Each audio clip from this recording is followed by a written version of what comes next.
Hello everyone, आप सब कैसे हैं? मैं उम्मीद करता हूं कि बहुत अच्छे होंगे और अपनी पढ़ाई को बहुत अच्छे से कर रहे होंगे। मैं आकाश कुमार बढ़ाना आईसीटी वर्चुअल क्लासरूम में आपका बहुत बहुत स्वागत करता हूं मेरे प्यारे बच्चों। जैसे आपको पता है, बेसिकली 12th क्लास है, ज्योग्राफी हम लोग देख रहे हैं और चैप्टर नंबर 10 है हमारे पास। और इसी में चैप्टर नंबर 10 में मानव बस्तियों के विषय में थोड़ा सा पढ़ेंगे और अंतर्राष्ट्रीय ट्रेड वगैरह जो है हम लोग इसमें पूरा सब कुछ आपका देख चुके हैं।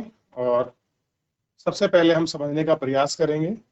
कह रहे हैं कि हम सब मकानों के समूह में रहते हैं। आप इसे ग्राम, नगर या एक शहर कह सकते हैं। मकानों का समूह है। समूह होगा या तो कोई गांव होगा, गांव नहीं होगा कोई सिटी होगी, नगर होगा, नहीं कोई आपका बड़ा शहर होगा। तो ऐसे ही समूह है, कोई मोहल्ला, कोई कस्बा, कोई गली, कोई मोहल्ला, कहीं ना कहीं शहर, किसी कॉलोनी में हम लोग निवास करते हैं। यह है सभी मानव बस्ती के उदाहरण। किसके हैं? मानव बस्ती के आपके एग्जाम्पल है। मानव बस्ती का अध्ययन मानव भूगोल का मूल है, क्योंकि किसी भी क्षेत्र में बस्तियों का रूप उस क्षेत्र से ताकतवर से मानव संबंध को दर्शाता है। किसे दर्शाता है? मानव संबंध। एक स्थान जो साधारणतः स्थिति में उभरा हुआ है उसके मानव बस्ती कहते हैं। मकानों को स्वरूप बदला जा सकता है, उसके कार्य बदले जा सकते हैं, परंतु बस्तियां समय एवं स्थान निरंतर बनी रहती हैं। कुछ बस्तियां अस्थायी हो सकती हैं, जिसमें कुछ समय के लिए निवास किया जा सकता है, और ऋतु भी क्या हो सकती है, कुछ समय के लिए आपका हो सकती है। यानी कि सारी चीजें आपका लॉन्ग टर्म के लिए नहीं होती, बल्कि कुछ कुछ जो आपका समय है उसी समय के लिए आपका होती है। अगला है इसमें मानव बस्ती, यानी कि ऋतु प्रवास बहुत अलग चीज है, उसमें जनरल जंपर है। मेन टॉपिक हमारा मेन चैप्टर शुरू होगा यहाँ से। बस्तियों का वर्गीकरण यानी क्लासिफिकेशन ऑफ जो हमारी आपकी बस्ती है जिनमें हम रह रहे हैं, ये सारी पार्ट्स को हम लोग बात कर रहे हैं। तो इसके हम लोग जो बेसिकली जो इनका क्लासिफिकेशन है उसको हम लोग देखेंगे। तो देखिए, अगर आप इनको देख रहे हैं इस क्लासिफिकेशन को, तो ग्रामीण नगरीय दो विभाजन है। सभी स्वीकार करते हुए बस्तियों में भेद नगरीय व ग्रामीण आधार। ऐसा है, भेद आधार है ग्रामीण का, और जो आपका भेद है नगरीय। परंतु हम किसको ग्राम कहेंगे और हम किसको नगर कहेंगे, इस पर कोई मतभेद नहीं, यानी कोई विशेष परिभाषा, कोई स्पेशलाइजेशन नहीं है कि ये गांव है, ये शहर है। लेकिन ये क्लियर हो जाएगा अगर आप उसको देखते हैं बेसिकली है क्या। यद्यपि जनसंख्या इसका एक मापदंड हो सकता है और सर्वव्यापी मापदंड नहीं हो सकता, क्योंकि भारत एवं चीन में जो घने बसे देश हैं उनमें ऐसे ग्राम हैं जिनकी जनसंख्या पश्चिमी यूरोप एवं संयुक्त राज्य अमेरिका के नगरों से अधिक है। कैसी है? उन नगरों से अधिक है। कह रहे हैं कि एक समय था जब गांव के निवासी का मुख्य उद्यम कृषि करना, प्राथमिक गतिविधियों में लगे रहना था। क्या था? कृषि करना और प्राथमिक जो गतिविधि है उनमें लगे रहना। ठीक है। परंतु वर्तमान नगरीय समय में विश्व के विकसित देशों की नगरीय जनसंख्या शहरों में कार्य करती है। क्या करती है? नगरों में कार्य करती है। वर्तमान समय में विश्व के विकसित देशों की नगरीय जनसंख्या शहरों में कार्य करती है, यद्यपि वे गांव में रहना पसंद करते हैं। अतः ग्रामों एवं शहरों में आधारभूत संरचना के अंतर्गत होता है। कैसे होती है? कि जो गांव का और शहरों का जो बेसिक इंफ्रास्ट्रक्चर है, आधारभूत संरचना को हम क्या कहते हैं? बेसिक इंफ्रास्ट्रक्चर जो है, कि नगरों और शहरों के निवासियों का मुख्य आपका व्यवसाय द्वितीयक एवं तृतीयक गतिविधियों से संबंधित है। किससे है? प्राइमरी, सेकेंडरी और टर्सरी जो एक्टिविटी है उनसे है। इसके विपरीत गांव में रहने वाले निवासियों का मुख्य व्यवसाय प्राथमिक गतिविधियों पर है। और प्राथमिक गतिविधियों को मैं बता चुका हूं कि कृषि पालन, मछली पकड़ना, लकड़ी काटना, खनन करना, पशुपालन, ये सब आपका प्राइमरी एक्टिविटी का हिस्सा है। हम लोग प्राथमिक क्रियाओं को, द्वितीय क्रिया को, तृतीय क्रियाओं को इन सबको अलग अलग चैप्टर के रूप में हम लोग इसी बुक में आपका पढ़ चुके हैं। क्लियर है? तो अब आपको बिल्कुल भी इसमें कंफ्यूजन नहीं होना चाहिए। ठीक है, अब देखिए क्या कह रहे हैं कि ग्रामीण एवं नगरीय जनसंख्या द्वारा संपन्न कार्य के आधार पर विविधीकरण अधिक अर्थपूर्ण है। कि अगर हम लोग ग्रामीण और शहर का अगर हम डिस्ट्रीब्यूशन करते हैं, अगर जनसंख्या के द्वारा उसको कार्य के संपन्नता के आधार पर करें तो अधिक अर्थपूर्ण मतलब मीनिंगफुल होगा। कि कोई किस तरह के कार्यों में लगा है उसी तरह की एक्टिविटी से हम डिवाइड करें कि ये विलेज एरिया है, सिटी है, टाउनशिप है, कैसे है, इन सबको हम लोग देखें।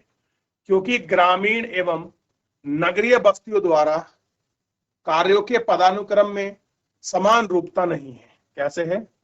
आपकी समान रूपता नहीं है। संयुक्त राज्य अमेरिका में पेट्रोल पंप को यानी कि जो उसका पदाक्रमांक अनुसार निम्न श्रेणी के कार्य समझा जाता है। कह रहे हैं कि अगर आप लोग देखोगे तो संयुक्त राज्य अमेरिका में जो पेट्रोल पंप पर जो काम करते हैं उनको लोगों को कहते हैं निम्न श्रेणी में समझाता है। जबकि भारत में नगरीय कार्य के अंतर्गत आता है और यहाँ पेट्रोल कहाँ मिलेंगे? आपका शहरी क्षेत्रों में।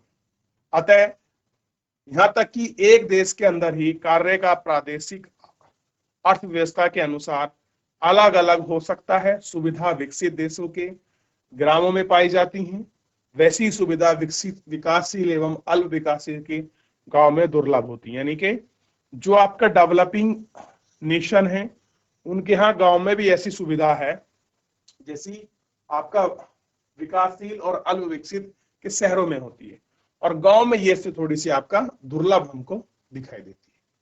आइए थोड़ा सा एक बॉक्स है, इंपॉर्टेंट लग रहा है, इसको पढ़ लेते हैं और देखते हैं कि क्या कह रहा है ये बॉक्स। कह रहे हैं कि 1991 की भारतीय जनगणना में नगरीय बस्ती को इस प्रकार परिभाषित किया जाता है। सभी स्थान पर नगरपालिका, नगर निगम, छावनी बोर्ड यानी कि कंटोनमेंट बोर्ड्स या अधिसूचित आपका नगरीय क्षेत्र यानी कि नोटिफाइड टाउनशिप एरिया कमेटी कम से कम 5000 व्यक्ति वहां निवास करते हो। यानी कि आप किसी को अगर नगर पालिका बना रहे हो, नगर निगम, छावनी बोर्ड परिषद बना रहे हो तो वहां 5000 लोग होने चाहिए और कम से कम 75% लोग आपका नॉन एग्रीकल्चर कार्यों में लगे होने चाहिए और वहां जनसंख्या घनत्व 400 प्रति वर्ग किलोमीटर होना चाहिए। अगली बुक में मैं आपको पढ़ाऊंगा। ठीक है, और ऐसा आपको नगरीय बस्ती भी कहेंगे। क्या कहेंगे उनको? नगरीय बस्ती। थोड़ा सा आप ये वाला एक बात वेरी वेरी इंपॉर्टेंट कर लीजिए कि क्या थोड़ी सी कंडीशंस हैं किसी को आपका शहर कहने की, तो क्या कंडीशंस हैं ये आप उनको लिख लीजिए। देख लिया? आगे बढ़ जाए बच्चों, चलिए आगे बढ़ते हैं। देखिए बस्तियों के प्रकार एवं प्रतिरूप। बस्तियों का वर्गीकरण उनकी आकृति एवं प्रतिरूप के आधार पर किया जाता है। कैसी उनका स्ट्रक्चर्स है, कैसे उनकी प्रतिरूप है, उसके आधार पर किया जाता है। आकृति के आधार पर बस्तियों को मुख्यतः निम्न प्रकार में आपका वर्गीकृत किया गया है। पहला है सहताज बस्तियां। इस प्रकार की बस्तियां वे हैं जिनमें मकान एक दूसरे के समीप बनाए जाते हैं। कैसे बने होते हैं? एक दूसरे के समीप। ऐसे देखिए ज्यादातर ये कहां मिलेंगे? आपका शहरी क्षेत्रों में। क्लियर है? देख लिया? आगे बढ़े। इस तरह की बस्तियों का विकास नदी घाटियों के सहारे उपजाऊ मैदानों में होता है। इसके सहारे है नदी घाटियों के सहारे, और ये जो क्षेत्र है ये आपके बेसिकली फर्टाइल लैंड होती है। यहाँ रहने वाले समुदाय मिलकर रहते हैं, उनका व्यवसाय भी आपका समान होता है। अगला है पिरकिरण बस्ती। इन बस्ती में मकान दूर दूर होते हैं और प्राय खेती के द्वारा एक दूसरे को अलग करते हैं। सांस्कृतिक आकृति जैसे पूजा स्थल अथवा बाजार और बस्तियों में एक साथ बंधे होते हैं। यानी वैसे तो अलग अलग है लेकिन कुछ विशेष स्थिति में जैसे संस्कृति हो गई, वहां का बाजार हो गया, वहां आपका एक साथ हो सकते हैं, बाकी सब सेपरेट रहेंगे। देखिए आगे बढ़े। चलिए अगला है ग्रामीण बस्ती। ग्रामीण बस्ती अधिकतर निकटता से तथा प्रत्यक्ष रूप से भूमि के नजदीक से संबंध रखती हैं। भूमि में आपका नजदीक से संबंध होता है। यहाँ के निवासी अधिकतर प्राथमिक आपकी गतिविधियों में लगे होते हैं। प्राथमिक गतिविधि बच्चों कौन सी हैं? जैसे कृषि, पशुपालन, मछली पकड़ना आदि सब क्या है? ये प्राइमरी एक्टिविटी का हिस्सा है। और मैंने आपको पहले कहा था कि ग्रामीण लोग पशुपालन और आपका खेती करते हैं या खेती पशुपालन करते हैं, हम उसको मिश्रित कृषि भी कहते हैं। क्लियर है? और गांव के लोगों की मुख्य आजीविका किस पर टिकी हुई है? तो ये बेसिकली कृषि पर आपका टिकी हुई है। बस्तियों का आकार अपेक्षाकृत छोटा होता है। ग्रामीण बस्तियों को आपका प्रभावित करने वाले निम्न आपके कारक हैं। और जल के में आपका निकट बस्ती है। कैसी हैं? जल की निकटता है। अगला है जल आपूर्ति। अब देखिए, आपको पता है आज के समय में जल आपूर्ति पूरे विश्व में एक बहुत बड़ी समस्या बन गई है। कैसे बन गई है? बहुत बड़ी समस्या। क्योंकि जहां पर जल आपूर्ति अच्छी होगी, जहां पर जलाशयों की मात्रा अच्छी होगी, जहां पर पानी की उपलब्धता अच्छी होगी, वहां पर देखिए क्या होता है कि साधारणतः ग्रामीण बस्तियां जल के स्रोत और जलराशियों, नदी, झरने, तालाब इत्यादि के समीप स्थित होती है। यानी कि ग्रामीण बस्ती कहाँ बनती है? बेसिकली जहां पर पानी की उपलब्धता के समीप ये सारी चीजें होती हैं और यहाँ जल आसानी से उपलब्ध हो सकता है। यानी कि जहां जल आसानी से मिल जाए। कभी कभी पानी की आवश्यकता लोगों की अन्यथा असुविधाजनक स्थिति, जैसे दलदल से घिरे हुए द्वीप अथवा नदी के किनारे के निचले क्षेत्र में बसने के लिए प्रेरित करता है। क्लियर है? अधिकांश जल आधारित नम्य बिंदु बस्तियों में पीने, खाने, बनाने, वस्त्र धोने आदि के लिए जल की उपलब्धता जैसे अनेक लाभ उपलब्ध होते हैं। फर्म भूमि का सिंचाई के लिए नदी और झीलों का उपयोग किया जाता है। किसका करते हैं? नदी का और जो झील हैं उनका ये उपयोग करते हैं। इन्हीं जल स्रोतों से वहां के निवास हेतु मछली पकड़ना, नभ चालन, नदी गतियों में, इन सब चीजों में आपका यातायात के लिए इनका प्रयोग किया जाता है। क्या करते हैं? इन सब में इनका हम लोग प्रयोग करते हैं। ठीक है? अगला है भूमि। मनुष्य बसने के लिए उस जगह का चुनाव करता है जहां कृषि भूमि कार्य के लिए उपयुक्त या उपजाऊ हो। यूरोप में दलदली क्षेत्र एवं निचले क्षेत्र में बस्तियां नहीं पाई जाती।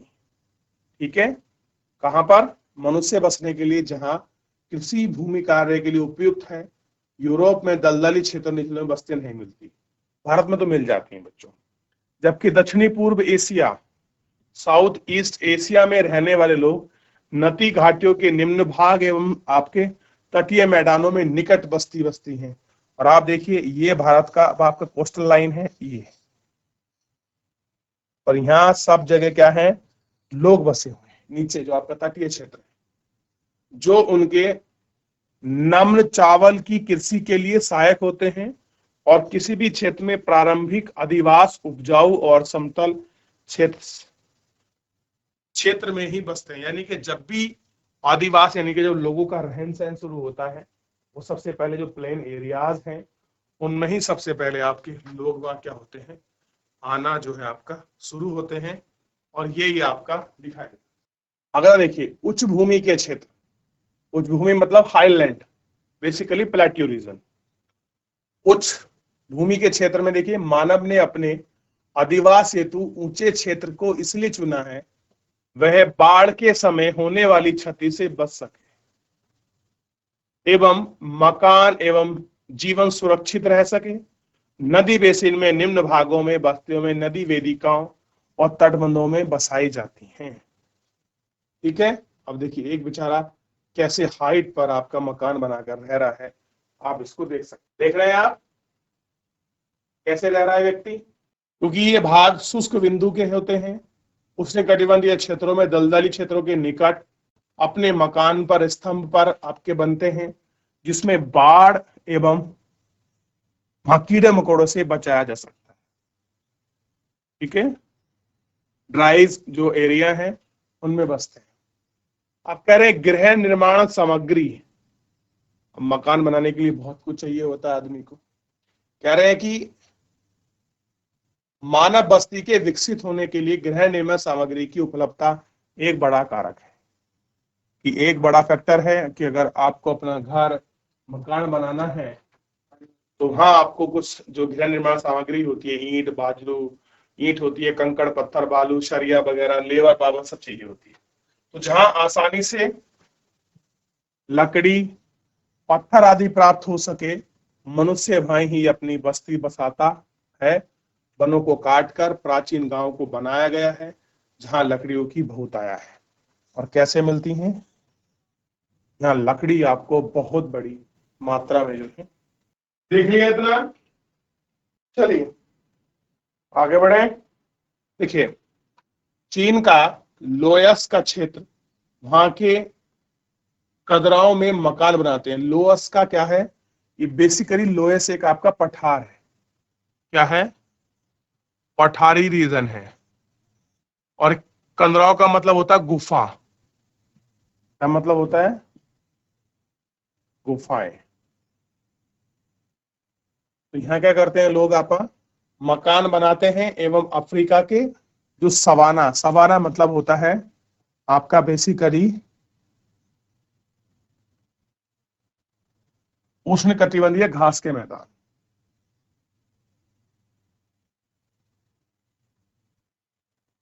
बंधीय घास के मैदान। क्लियर है? ठीक है। और इनको क्या कहते हैं?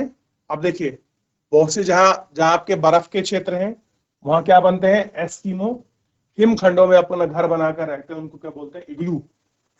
क्या बोलते हैं उनको? बेसिकली इग्लू कहते हैं।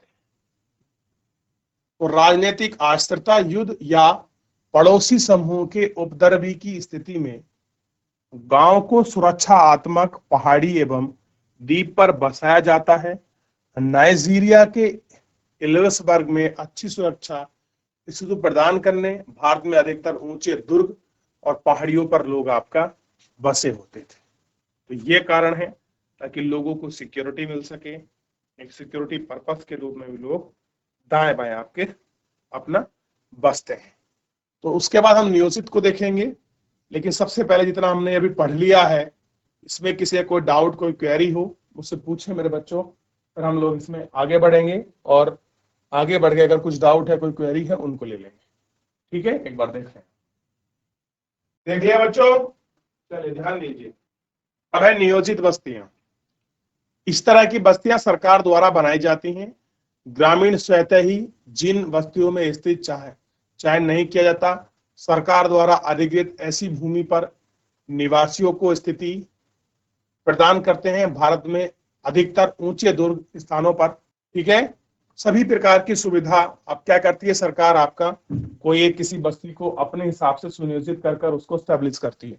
जैसे जहां पर ऐसी भूमि को देखती है जहां पर आवास हो सके, लोग बस सकें, पानी की सुविधा हो, बेसिक जो आपका इंफ्रास्ट्रक्चर है वो लोगों को मिल सके। और कह रहे हैं कि विकसित करती है। इथोपिया में सरकारों द्वारा ग्रामीण नगरों को योजना एवं भारत में इंदिरा गांधी नहर क्षेत्र में नगर बस्तियों का विकास इसके अच्छे एग्जाम्पल हैं। अगर आप लोगों को कभी राजस्थान घूमने का मौका मिले तो राजस्थान में निकली है इंदिरा गांधी कैनाल। तो इंदिरा गांधी कैनाल के बगल में गांव को बसा गया है। तो वहां गांव अल्फा बीटा गामा करके भी है। तो कभी मौका मिले तो इन गांव को देखिए। और ये आपका सब कैसे हैं?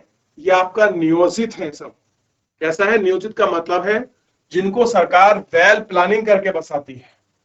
क्लियर है? आप शहर देखिए, शहर में आप कहते हैं ना कि डेवलपमेंट अथॉरिटी आ गई है।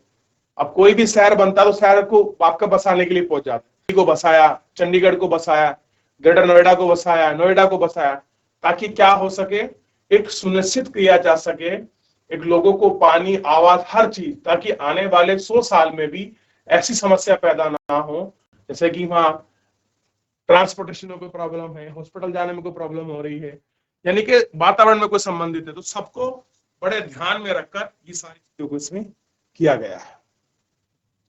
ग्रामीण बस्तियों के प्रतिरूप, अब कह रहे हैं जो आपकी ग्रामीण बस्तियां हैं उनके प्रतिरूप। ग्रामीण बस्तियों का प्रतिरूप यह दर्शाता है कि मकानों की स्थिति किस प्रकार से एक दूसरे से संबंधित है।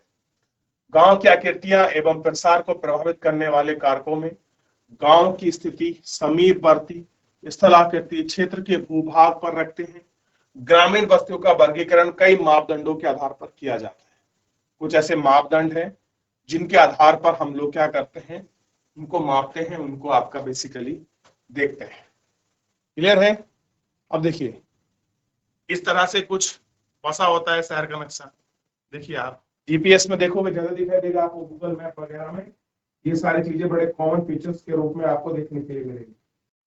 चलिए आगे बढ़े। देखिए, विन्यास के आधार पर इसके प्रमुख प्रकार हैं मैदानी ग्राम, पठारी ग्राम, तटीय ग्राम, वन ग्राम, मरुस्थलीय ग्राम। यानी कि ऐसे क्षेत्र, ऐसे गांव जो मैदानी क्षेत्र में पड़ते हैं, ऐसे गांव जो पठारी प्लाटू रीजन में आते हैं, ऐसे गांव जो कोस्टल एरिया में आते हैं, ऐसे गांव जो आपका वन प्रदेश में आते हैं, ऐसे क्षेत्र जो आपके मरुस्थलीय भाग में आते हैं। क्लियर है? दूसरा देखिए, कार्य के आधार पर इसमें कृषि ग्राम, मछुआरों के ग्राम, लकड़हारों के ग्राम, पशुपालकों के ग्राम आदि आते हैं।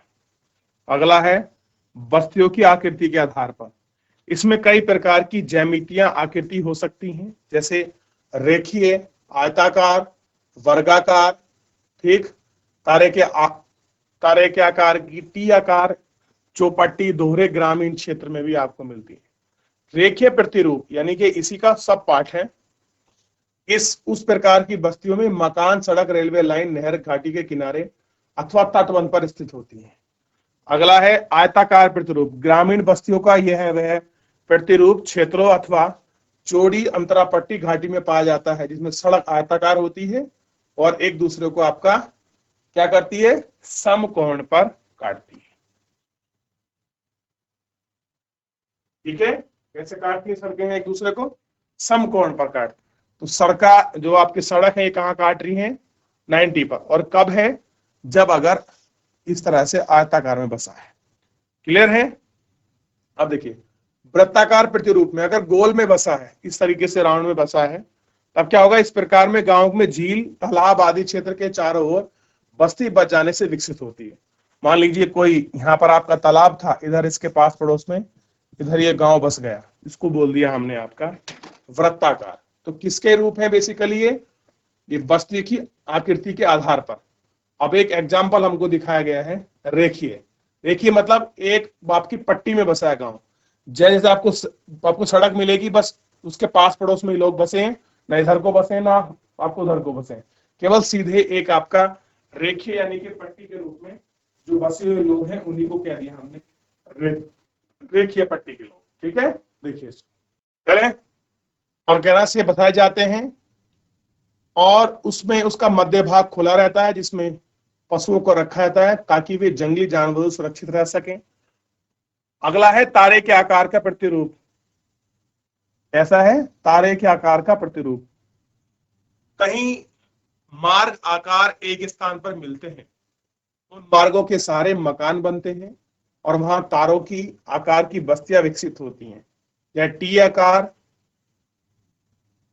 वाई आकार और क्रॉस आकार में भी क्या होती हैं आपकी कुछ बस्तियां बसी हुई। टी मतलब इस तरह से, कोई गांव इस तरह से बसा है, कुछ इस तरह से। वाई मतलब कुछ यहाँ भी लोग बसे हैं और इस तरह से।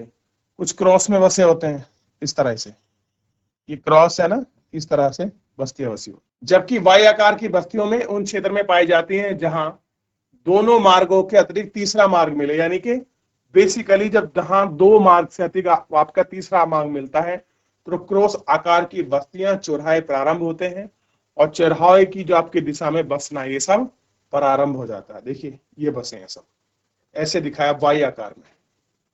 मैं आपको दिखा देता हूँ वाई आकार बेसिकली है कैसा। ये देखिए, ये आ रहा है इधर से, एक ये ऐसा बसा है और एक ऐसे बसा है। कैसा दिखाई दे रहा लगभग वाई आकार। चलिए देख ले मेरे प्यारे बच्चों, तो फिलहाल अपने इस चैप्टर में आज हम लोग आपका इतना ही रखते हैं, क्योंकि और श्रेणी कम है और चैप्टर है, हम उसको नेक्स्ट लेक्चर में देख लेंगे। तो फिलहाल अगर किसी बच्चे का कोई डाउट, कोई क्वेरी हो, आप मुझसे पूछ लीजिए मेरे प्यारे बच्चों। नहीं तो मेरे प्यारे बच्चों, आज के लेक्चर में इतना ही। धन्यवाद।